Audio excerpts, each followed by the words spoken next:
Hey, what's going on, guys? And welcome to the first ever Overtime Overwatch podcast.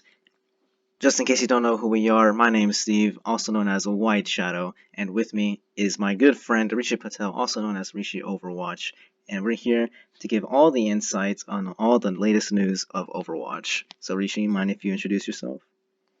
Hey guys, my name is Rishi, as known as Rishi Overwatch, and today we're going to be looking at the experimental notes that just came into Overwatch and breaking them down and why we feel like they are good and or bad. And then we're also going to be looking at Overwatch 2 and our opinions on the new info and insights. So, with that being said, get yourself some water and a snack and just relax while we talk about all of these things. So, heading into this new experimental patch notes March 4th, we're going to start off with Genji. So, Genji's Shuriken recovery lowered from 0.75 to 0.68. Dragon Blade ultimate cost has increased 15%, and the developer note is we're increasing Genji's Shuriken fire rate to enable him to have more impact outside of his ultimate, and increasing the cost of Dragon Blade to account for the increased damage potential. So, Rishi, any thoughts? Okay, I feel like that Genji's going to have more impact during the team fight, especially the mid-team fight, but Nano Blade will be more scarce during these team fights because Genji is going to take a lot longer to build his blade up. I mean, yeah, that's a good point. Although, in my opinion, since it is a recovery lowering, I guess it's fairly balanced because although your ultimate cost is increased, your recovery is less. Yeah, nothing. They haven't overly buffed him or nerfed him. He just does more damage over time now because he shoots faster. Yeah, true. And maybe that will offset the ultimate cost increase. So, all in all, how much do you think Genji's going to be affected by this? I mean, I feel like he'll stay in the same spot currently where he is right now. I don't feel like that's going to move him up or down that much.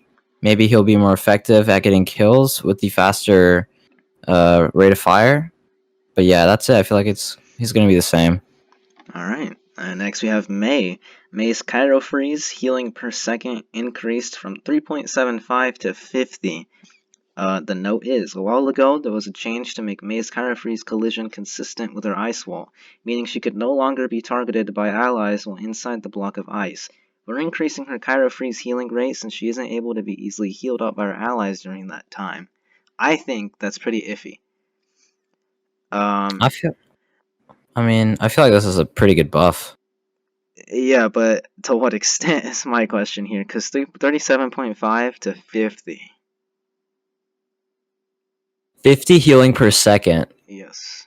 So if you're in there for 3 seconds, you're 150 HP. Yes. As much as a tracer. I mean, that's pretty good. And she also gets her ammo back too, right?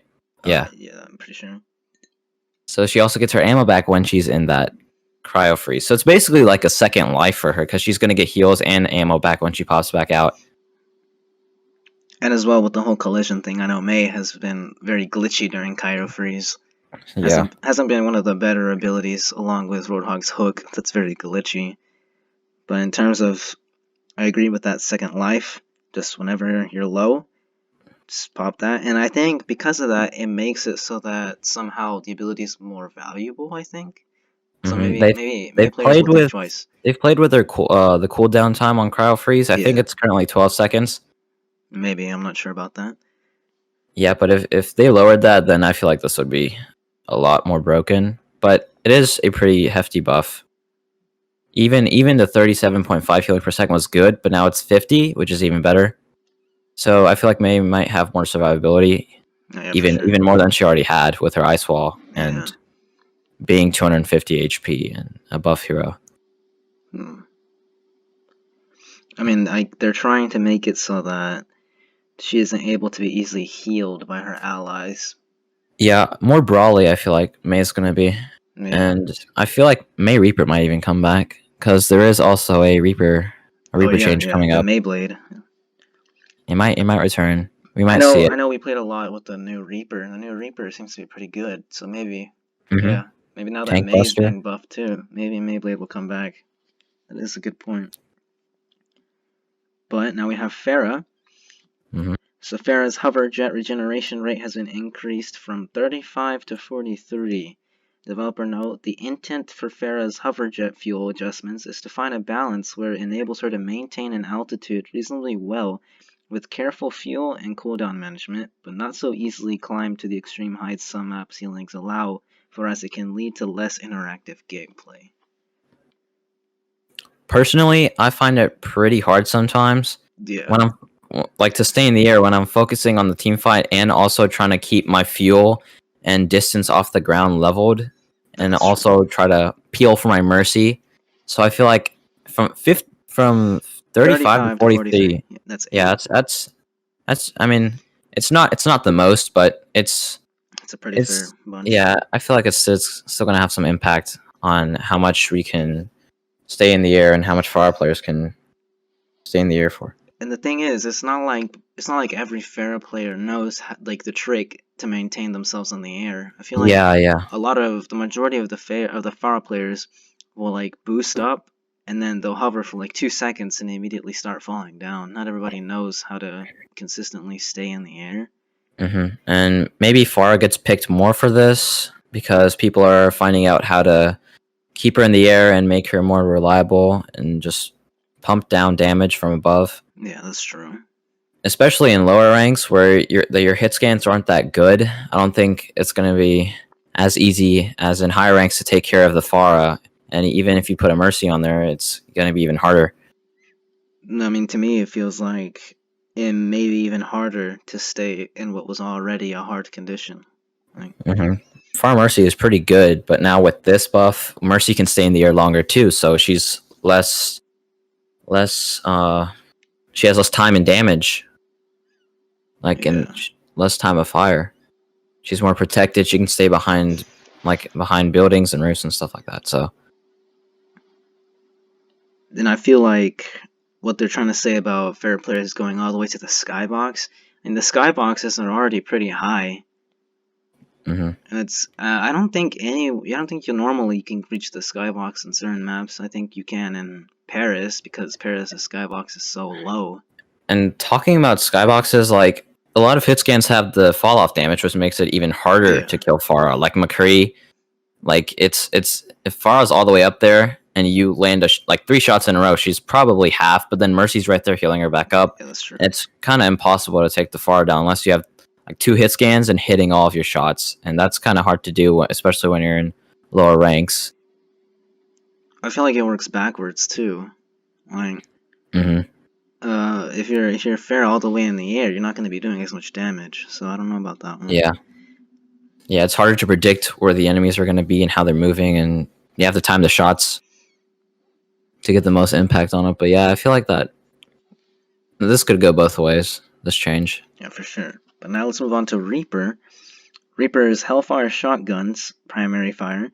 Damage per projectile increased from 5.5 to 6.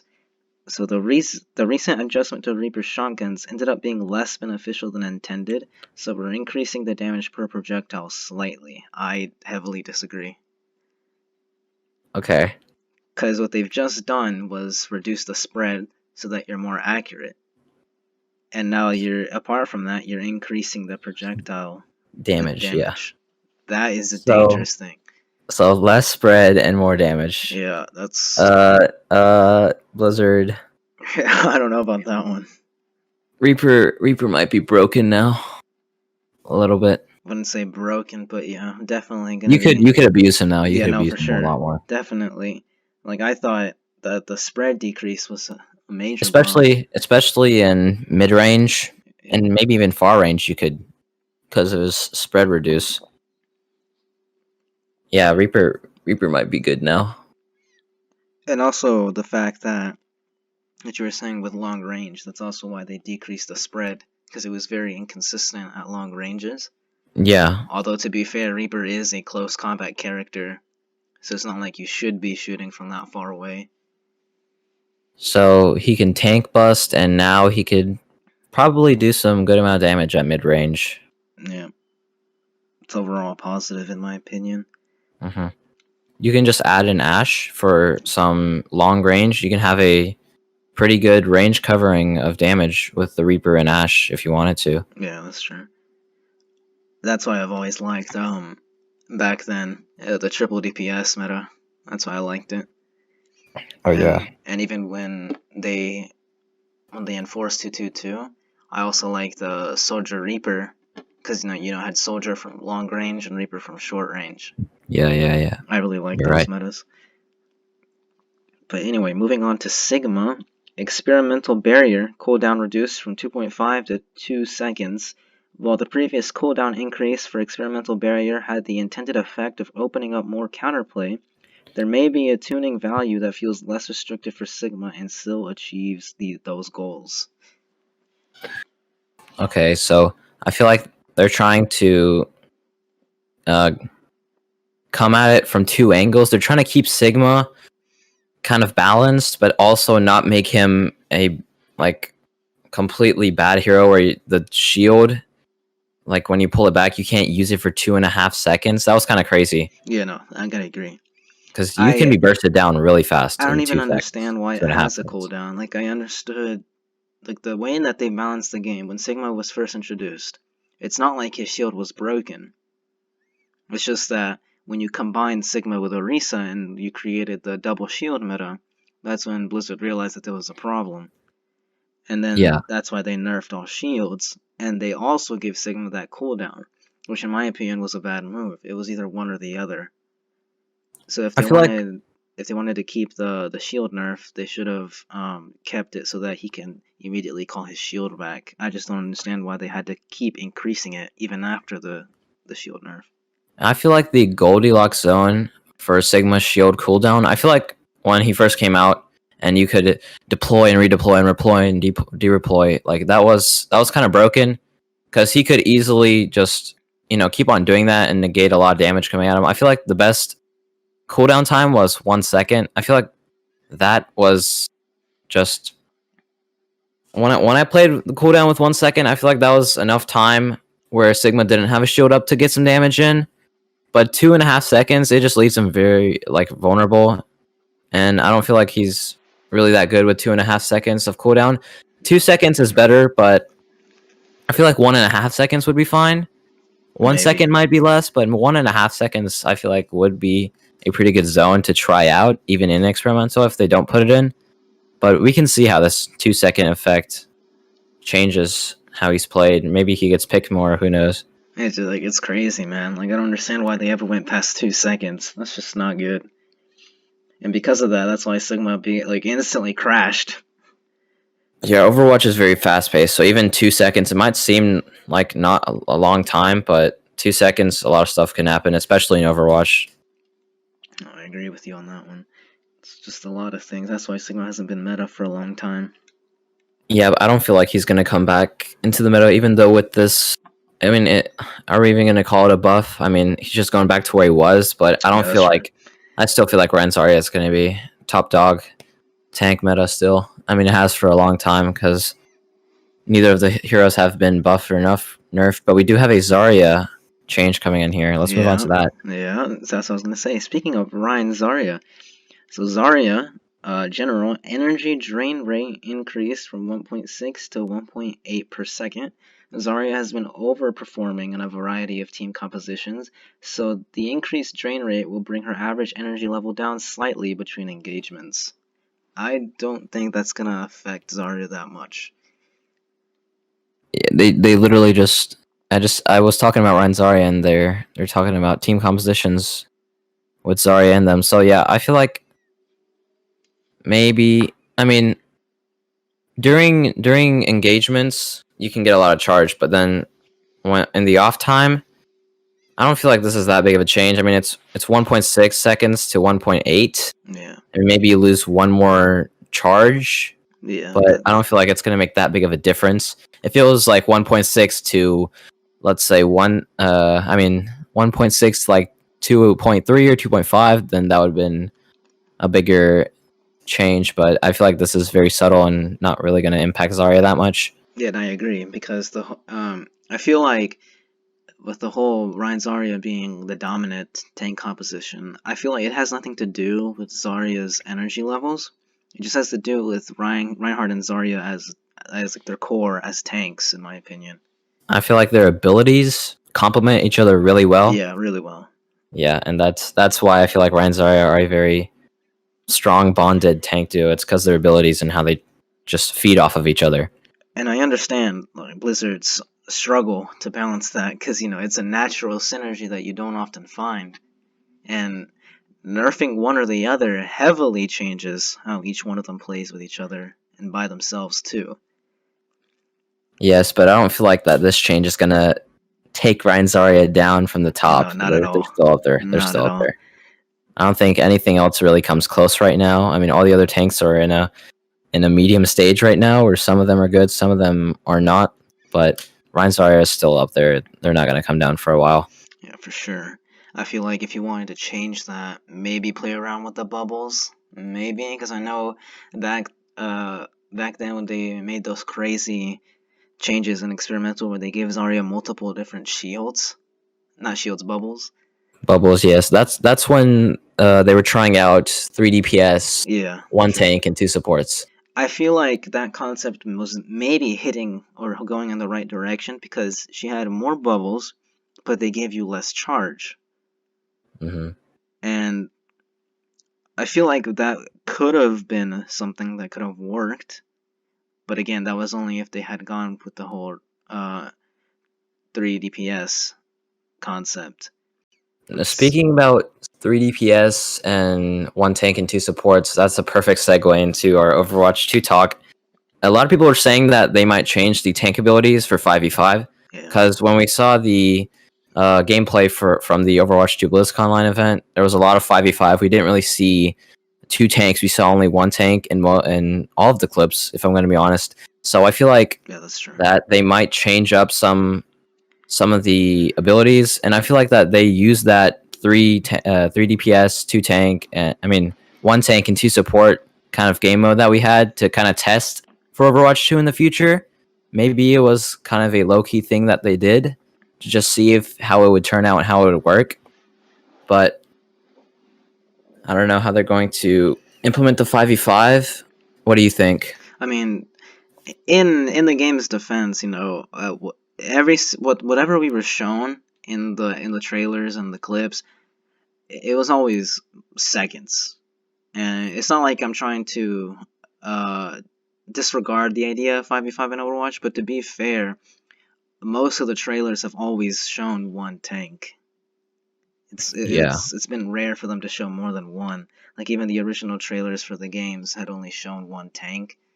But I mean that's not to say that it's not a possibility. I feel like if they are gonna go with 5v5 for Overwatch 2, well first of all I wouldn't I'm open for the idea. But obviously, yeah, you would have to change some balancing with the game, and the things that they were trying to do with how they were trying to make it so that all the tanks received the anchor weight that Reinhardt currently has, to yeah, symbolize that they're tanks.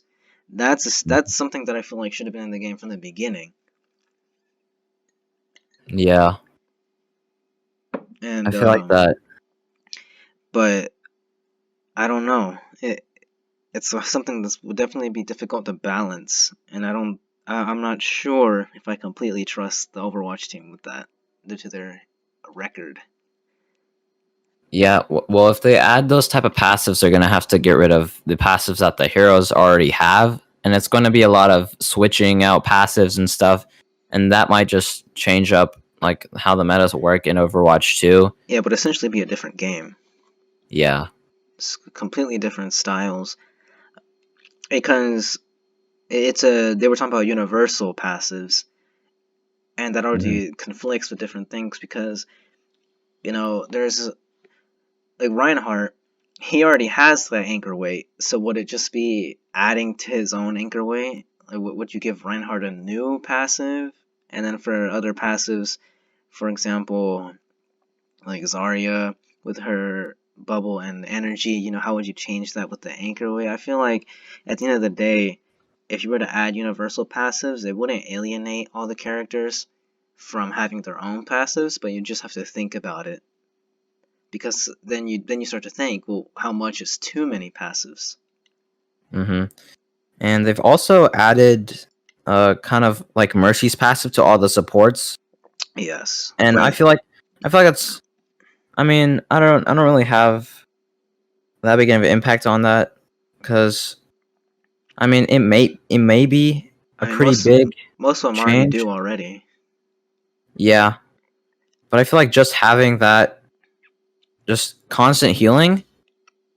I mean, I would understand if they added that if there was only one support in the game where they wouldn't have to like heal themselves because they can't really do that. But I don't know how that will affect like how healing is outputted in Overwatch 2. Yeah, because I know they were talking about. Maybe it makes healing the healers' jobs easier because they don't have to heal each other technically because Yeah, that's true. they can heal after a certain period of time and they could just focus more on their DPS and tanks.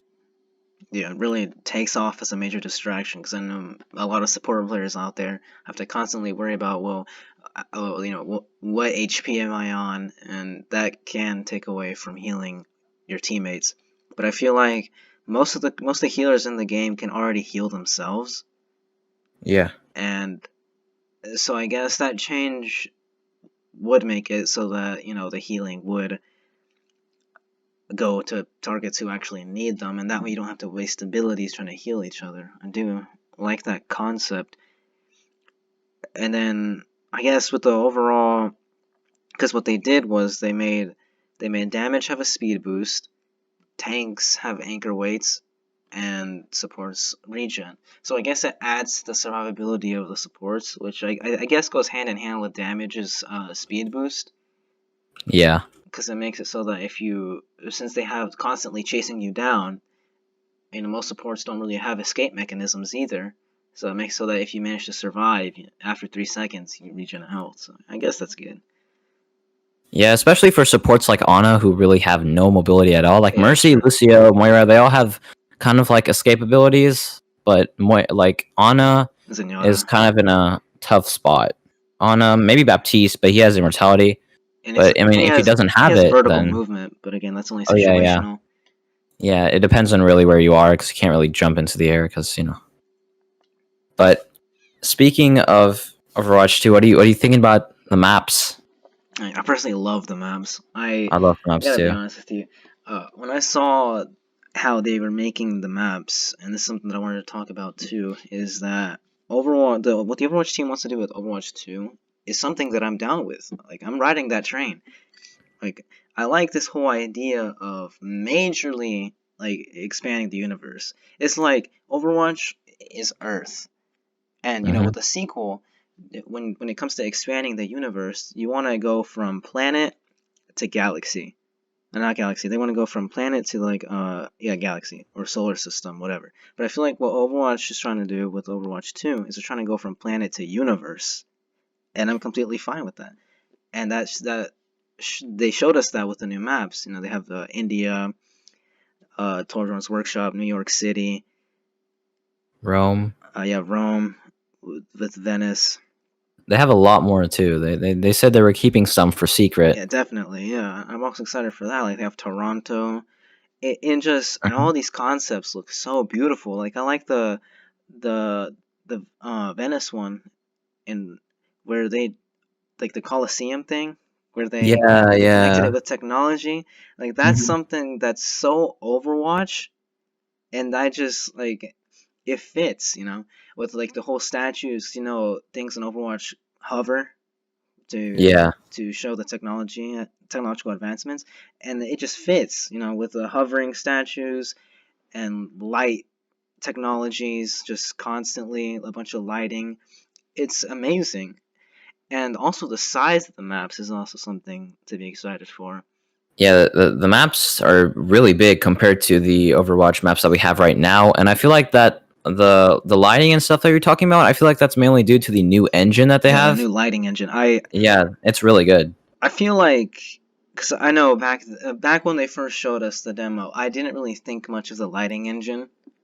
because, to be fair, it looked like almost nothing new.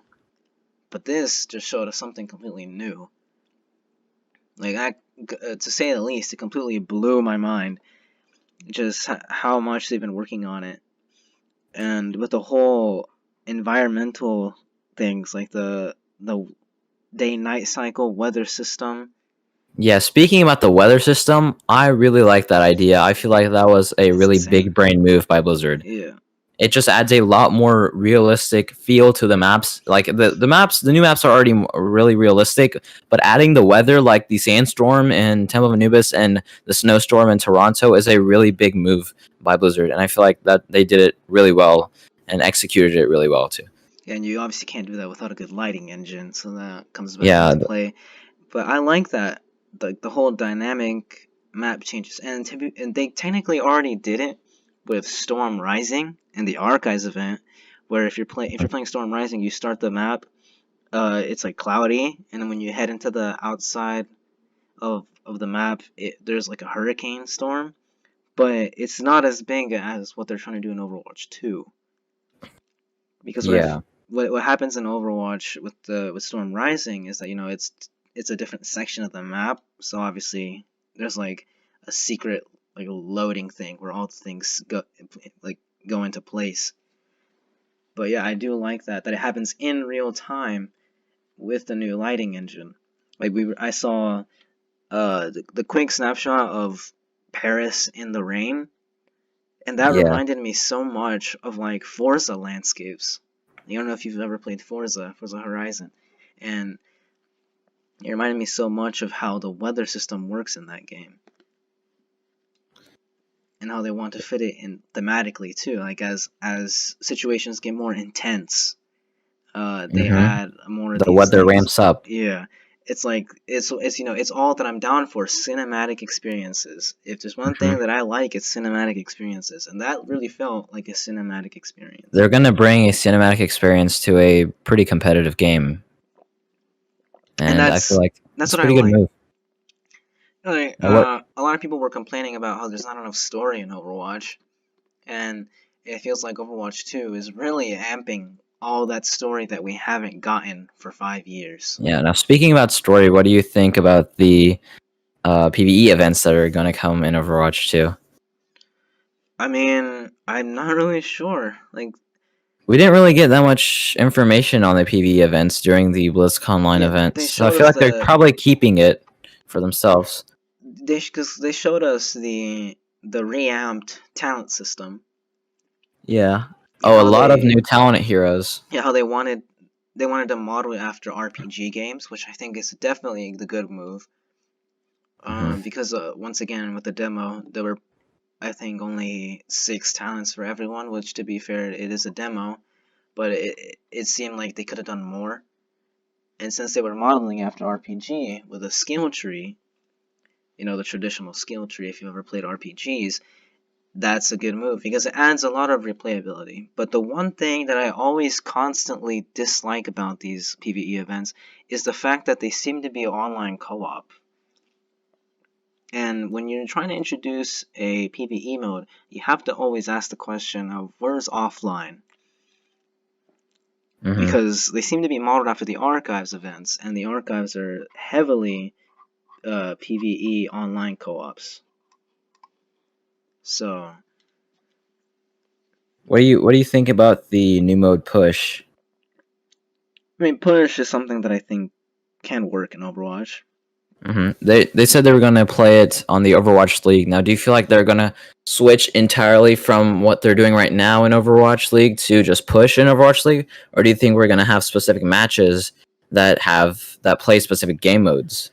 I mean, what they were saying with Overwatch League and push, as also as an esports fanatic, there isn't really that much that they're gonna change with the formula. I don't think, because that's what they were saying. They were saying that when it comes like the traditional map format, a series format for Overwatch esports, is you have control, hybrid, assault, and escort. And if you have tiebreakers, then they're automatically on control again. Adding the fifth mode of push makes it so that you simply just add push to the series, whether it's the beginning or the end. And what they were experimenting, they were trying to experiment of adding push as a tiebreaker map. which I'm definitely down for. As for the competitiveness of Push, it's just like it's tug of war with a payload, Mm-hmm. and it's just playing a, I guess, a faster paced form of control with a payload, and that works.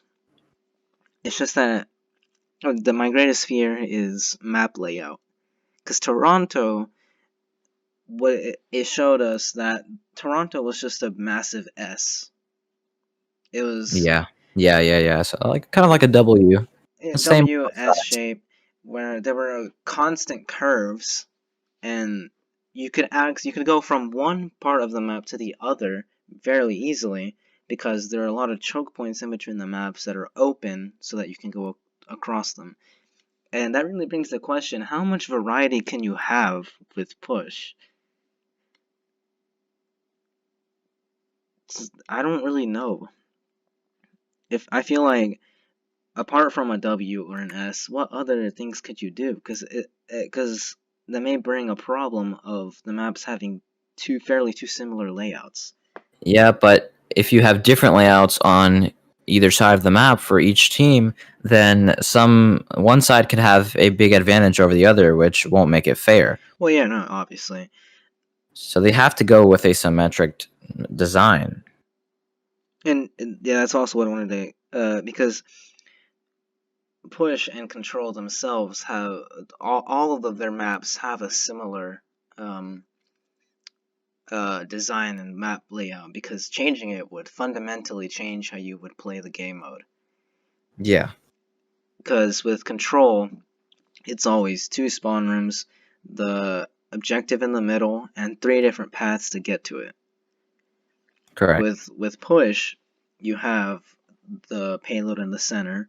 You still have technically three different long choke points that stretch across the map, but each one has individual rooms. And yeah, I mean, I guess it would be difficult to change them because it would completely change how you would play it.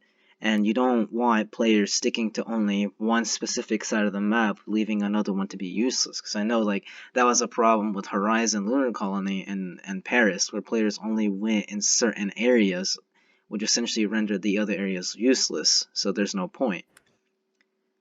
Hmm. So it would be difficult to balance that. We just have to see. Yeah, now let's move on to the skins, the new looks for the heroes. I personally really liked the new redesigns.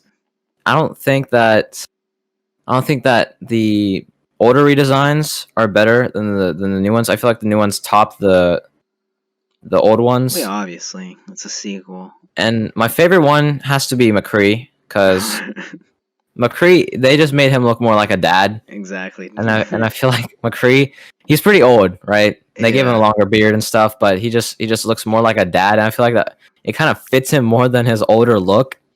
Yeah, And but I don't get to it be either. honest, all of the new redesigns are really good. What are your thoughts? Yeah, my personal favorite is Old Man 76 with the beard. Oh yeah, I'm just a personal fan. Like if there's anything that to come out of the new redesigns, it's beards for everyone. You know, everyone's getting beards. yes. But It has been a long time though. yeah, and it has. But you know, obviously to be expected with a sequel, you get fresh redesigns, and none of them seem bad in my opinion. They all seem pretty good. They all fit the characters. They keep their personalities intact while adding. It's just new, sleek designs. There's nothing else to say. It's just fresh, clean, new outfits. And I feel like some part of that has to go to the engine because the engine really deciphers like subtle details like how their clothing looks and how their hair looks, and the new engine is just really good. Like Yeah. with maps and skins, it just does it really well. Now you're talking about the lighting engine, how they were talking about their new fabric technology because they dedicated Yeah. a whole entire section in that, and Mhm. that's actually uh, something that I want to say we haven't seen before, but we have in other games. But it's cool that we now have it in Overwatch, where you can make a bunch of different fabrics stand out and look more realistic. They were talking about how the new lighting can allow them to render certain things more vividly, Yeah. and how Fabrics, like when they were animating the thing with McCree, where Mhm. his poncho was like moving in the air. And again, it just makes it feel more realistic, and that's just a plus in every way that you can imagine. Now, do we have anything else to cover? I mean, I guess we can talk about some concerns for Overwatch 2. Okay, yeah, we can do that. And personally, I've wanted to stress for a very long time that I really like the vision of Overwatch 2, Hmm. but with that comes, the question, well, how much when is a vision too big? Because obviously you can't include everything. There's going to be a time where something just doesn't click, and you're going to have to scrap it. And if the Overwatch team wants to make Overwatch 2 something really, really great, which we've all been waiting for ever since it has been revealed, is that they need to make sure what things are going to work and what things aren't. I know that they've used a lot of old concepts that they were going to implement in Overwatch and Overwatch 2, and they may need to do the same thing. Because I don't want the Overwatch team focusing too much on a specific concept working, because that wastes time that they could, implement other things. And Yeah, definitely. yeah, 'cause I don't want them wasting too much time. If something doesn't click, maybe save it for later. Try to put everything else, what really matters, into the game. And if you have time, maybe try again. And if it doesn't work then just try considering not implementing it into the game. Yeah, the smart thing that Blizzard did is that they didn't actually announce a release date. So even if they have a problem, like you just said, they have time because they haven't actually they're not actually like on a deadline. Yeah, They right. don't actually have to get the game out by, let's say, this date. Yeah, but So obviously they're not gonna want to take too long. I know Activision is not gonna be happy with them not releasing it anytime soon, because obviously they're gonna have to release it at some point, yeah, because now that it's been delayed, I feel like before Activision forces them to release it, it has to be either the end of this year or the start of next year, because yep. I feel like I think going past that would be too long. I think Overwatch 2 is probably be coming out this year or next year. Next year at the latest, quarter two, because they I don't feel like they might hold Overwatch 2 for that long because we've already been waiting since 2019, right? Yeah, Maybe maybe during the holiday season they might release Overwatch 2. That would be a yeah, pretty 'cause smart idea with the holidays, but that's also what I wanted to touch on, because it's either releasing it for the holiday season and getting those early sales, mhm. or the start of the next year, but definitely no later than that. I want to compare Overwatch 2 with Halo Infinite, because they were both revealed around the same time. Yeah. And Halo Infinite is releasing, they're planning for a fall release this year. So I'm hoping the Overwatch follows the same, but yeah, for sure, definitely no later than quarter two of 2022. Anything else? I mean, I think we've covered everything for this. All right, so is that it? I guess that's it. Well, I'd like to thank everyone who stopped and watched. You can access all of both our channels, White Shadow and Mishi Overwatch, in the description. To go support those. Be sure to like and subscribe, and we'll see you guys in the next one.